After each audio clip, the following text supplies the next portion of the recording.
الحمد لله رب العالمين والصلاة والسلام على سيد الأنبياء والمرسلين وعلى آله وأصحابه أجمعين أما بعد فأعوذ بالله من الشيطان الرجيم بسم الله الرحمن الرحيم قد أفلح المؤمنون الذين هم في صلاتهم خاشعون والذين هم عن اللغو معرضون صدق الله العظيم وقال النبي صلى الله تعالى عليه وسلم أفشوا السلام وأطعموا الطعام صلوا الأرحام صلوا بالليل والناس نيام إلى آخر الحديث أو كما قال رسول الله صلى الله عليه وسلم।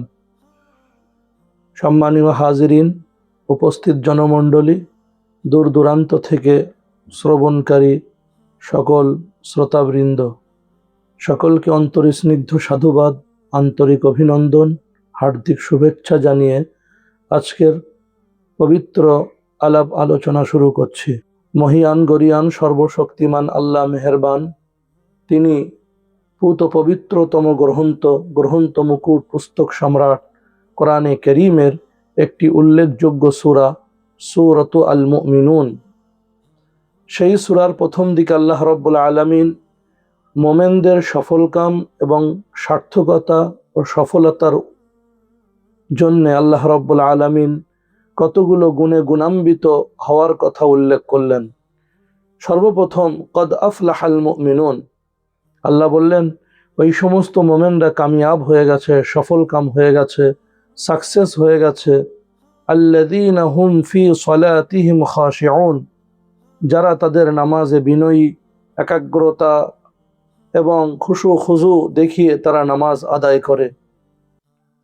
নামাজের খুশু খুজু, বিনয় ও নম্র হয়ে নামাজ আদায় করা, একাগ্রতার সঙ্গে নামাজ, এক ধ্যানে এক মনে আল্লাহকে পরম শ্রদ্ধাস্পদ জেনে আল্লাহ রাব্বুল আলামিনের অস্তিত্ব, তার ব্যক্তি সত্তা, তার বড়ত্ব, মহত্ব, শ্রেষ্ঠত্ব, বিরাটত্বের কথা মাথায় রেখে আল্লাহ রাব্বুল আলামিনের জন্য যে আল্লাহু আকবার, আল্লাহ সর্বোচ্চ বড়, সর্বোচ্চ মহান, আল্লাহ সর্বশক্তিমান, এ নামের যে ধ্বনি দিয়ে কান পর্যন্ত হাত উঠিয়ে যে আমরা হাত বেঁধে নিয়ে আল্লাহ রাব্বুল আলামিনের সামনে দণ্ডায়মান হলাম, এই কথাটা শুধু মৌখিক নয়, বরং প্র্যাকটিক্যালে, বাস্তবতার নিরিখে প্রত্যেকটা অঙ্গ প্রত্যঙ্গ দিয়ে আল্লাহ তাবারক তাআলাকে দেখিয়ে দেওয়া, আল্লাহকে জানিয়ে দেওয়া, ওগো আল্লাহ তুমি আমার রব, তুমি আমার সব। শুধু মৌখিক তোমাকে আল্লাহু আকবার, আল্লাহ বড় বলে স্বীকার করি নাই, বরং সর্বাঙ্গ দিয়ে তোমাকে স্বীকার করছি তুমি বড়, তুমি সুউচ্চ মহান। নামাজের সময় না কাপড় চোপড় ইত্যাদির দিকে ধ্যান থাকবে, আর না অন্য কোনো দিকে মন যাবে। মন একান্ত যদি অন্য দিকে চলেই যায়, চটজলদি যথাসাধ্য চেষ্টা করা নামাজের মধ্যে আবার মনকে ফিরিয়ে নিয়ে এসে নামাজের মধ্যে মনকে মনোনিবেশ করা। আল্লাহ রাব্বুল আলামিন এমন বান্দাদেরকে উদ্দেশ্য করে বললেন যে তারাই সফলকাম। আল্লাযীনা হুম ফি সলাতিহিম খাশিউন ওয়াল্লাযীনা হুম আনিল লাগবি মু'রিজুন, নামাজ পাবন্দির সঙ্গে আদায় করা, তার আরকান ও আহকাম এবং সমস্ত বিধিবিধানকে সামনে রেখে নামাজকে আদায় করা, সাথে সাথে নামাজের মধ্যে আল্লাহ রাব্বুল আলামিন যেটা বললেন ওয়ালা যিকরুল্লাহি আকবার 21 নম্বর পারাতে, সেটার দিকে অত্যন্ত গুরুত্ব দেওয়া, যে এর মধ্যে বাহ্যিক অঙ্গভঙ্গির সাথে সাথে আল্লাহ রাব্বুল আলামিন অন্তর যাতে আল্লাহর দিকে পূর্ণভাবে ধাবিত হয় সেদিকে উল্লেখ করে আল্লাহ রাব্বুল আলামিন বান্দাকে বিবিধভাবে তার অন্তরে আল্লাহর প্রেম এবং সীমাহীন মহাব্বত আল্লাহর জন্যে বান্দার অন্তরে জন্মাবে, একথা আল্লাহ রাব্বুল আলামিন বারংবার কোরআনে কারীমের বিবিধ ক্ষেত্রে উল্লেখ করেছেন। এ সমস্ত বিষয়াদি আমাদের সামনে রাখতে হবে, বাহ্যিকভাবে মাসলা মাসাইলকে আমাদেরকে জানতে হবে এবং এলাকা বিশিষ্ট উলামায়ে কেরাম, হাক্কানি আলিমে দিন, শরিয়ত সম্পর্কে যাদের অগাধ পাণ্ডিত্য আছে এমন উলামায়ে কেরামদের সুপরামর্শ নিয়ে এবং তাদের গাইডলাইন্স মেনে, তাদের দিক নির্দেশনা মেনে আমাদেরকে পাবন্দির সঙ্গে নামাজ আদায় করতে হবে। এই ব্যাপারে নারী পুরুষের যে মাসআলাগুলো আছে ওই মাসআলাগুলো সম্পর্কে আমাদেরকে জানা বোঝা করতে হবে। সেই হিসাবে আমি সংক্ষিপ্তভাবে আপনাদের সকলকে উদ্দেশ্য করে বলছি যে নামাজ কিভাবে আমরা আদায় করব সে বিষয়ে আমার বড় লম্বা ভিডিও থাকবে, সেগুলো আছে আপনাদের কাছে। আপনারা হীরার বাণী হতে নামাজ নামক লম্বা একটি ভিডিও আছে, ওটা আপনারা দেখে নিতে পারবেন।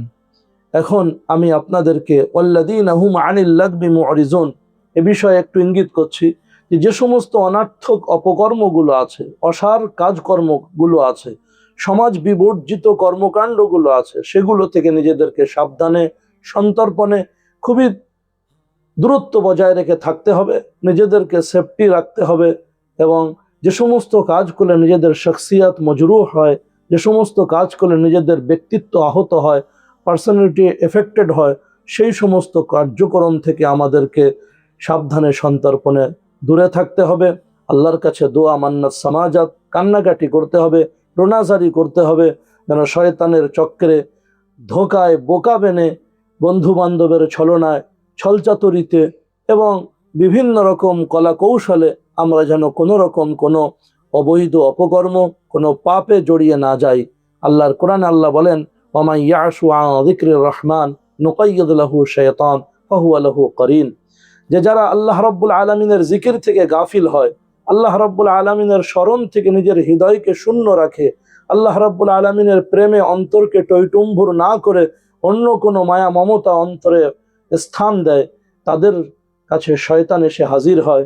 আর শয়তান তাদের অন্তরঙ্গ বন্ধুরূপে রূপান্তরিত হয়।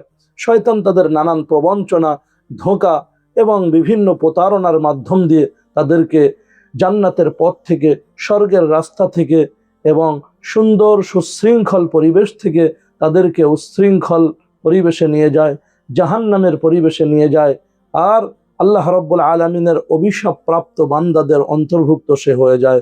তাই সকলকে বিনীত নিবেদন করব, কায় মনোবাক্যে গীতাঞ্জলি ফুটে অত্যন্ত আবেগ নিয়ে আবদার করব যে আমরা অনার্থক অপকর্ম থেকে বেঁচে থাকব। বর্তমান সমসাময়িক সময়ে মোবাইল হচ্ছে অনার্থক অপকর্মের একটা খাজানা। এই খনি থেকে আমরা বাঁচবার চেষ্টা করব। এ মোবাইল একদিকে যেমন উপকারী বিজ্ঞানের আশীর্বাদ, অপরদিকে চরম অভিশাপ। বহু মানুষের জীবনে, বহু মানুষের দাম্পত্য জীবনে, সাংসারিক জীবনে, পারিবারিক জীবনে, সর্বক্ষেত্রে, চাই সে প্রাইভেট লাইফ হোক অথবা নিজের সিক্রেট লাইফ হোক অথবা নিজের সোশ্যাল লাইফ হোক, সর্বক্ষেত্রে মোবাইল অভিশাপ ডেকে নিয়ে আসছে। এজন্যে এর ব্যবহারের বিধিমালা, সতর্কতা, সাবধানতা অবলম্বন করব।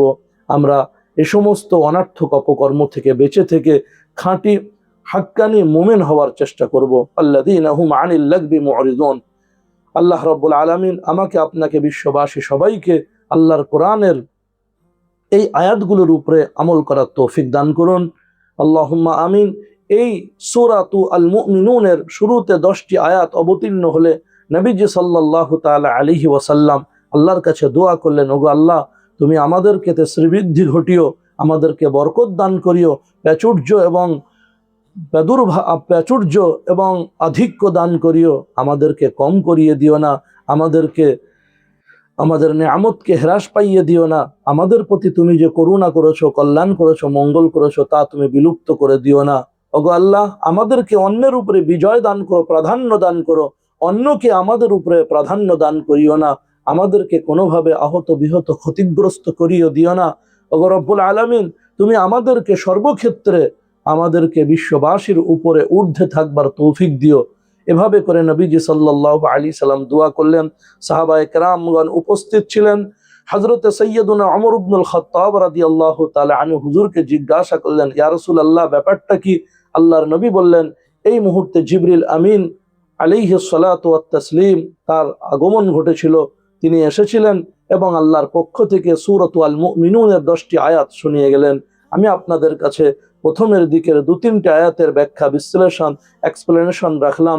আগামীতে ইনশাআল্লাহ পরবর্তীতে আরো বাকি আয়াতগুলোর বিস্তারিত ব্যাখ্যা, তাফসীর আপনাদের সম্মুখে আসবে। আল্লাহ রাব্বুল আলামিন বক্তা শ্রোতা সবাইকে কল্যাণ ও মঙ্গল দান করুন। ওয়া আখিরু দাওয়ানা আনিল হামদুলিল্লাহি রাব্বিল আলামিন। আসসালামু আলাইকুম ওয়া রাহমাতুল্লাহি ওয়া বারাকাতুহু।